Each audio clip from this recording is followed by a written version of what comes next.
Zëvendës kryeministri i parë Izet Megjiti edhe më tej pohon se ka negociata me deputet të Frontit Evropian për përforcimin e shumicës parlamentare, edhe pse paraprakisht thuaj se negociatat udhëhiqen me ASH-n e Selës, burime nga kjo e fundit thonë se nuk ka asgjë nga ato negociata dhe se mbeten pjesë e Frontit. Jo zyrtarisht tashmë një periudhë negociojnë me kryetarin e PDSH-s Mendu Thaçi për të kaluar në shumicën parlamentare, por Megjiti nuk konfirmoi. Има најави, се работи, значи се зголемува мнозинство. А со кого разговарате?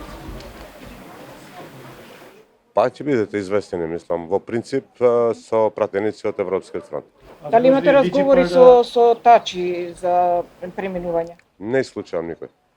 Pas largimit të Taravarit nga pushteti ka humbur edhe shumica me Badenter që tashmë varet nga BDI-a, ndërsa për shkak të kësaj disa ligje kyçe presin për t'u miratuar. Megjithatë, Megjiti thotë se nuk është problem Badenteri, por edhe krahas këtij pohimi, ai e thiri BDI-n ta përkrajnë ligjin për inspektoratin e gjuhëve dhe se në të ardhmen ai do të kalojë në agjencinë për gjuhët.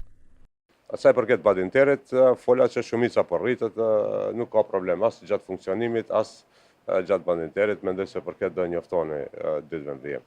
Ktojmë pra edhe opozitën shqiptare pra ta voton ligjin për ta mbyllur njerë problemin, të rikthehen punës në inspektorat, dhe në fazën e dytë inspektoratin e gjuhëve, sepse është sjell me ligj të posaçëm, lex specialis, mendojmë që më e arsyeshme dhe ka marrëveshje politike që inspektorati vetëm, pra inspektorati i gjuhëve të kalon në kuadër të agjencionit të gjuhëve.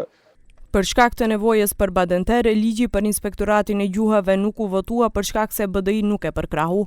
Andaj të punësuarit në këtë inspektorat tashmë 5 muaj nuk kanë marrë pak.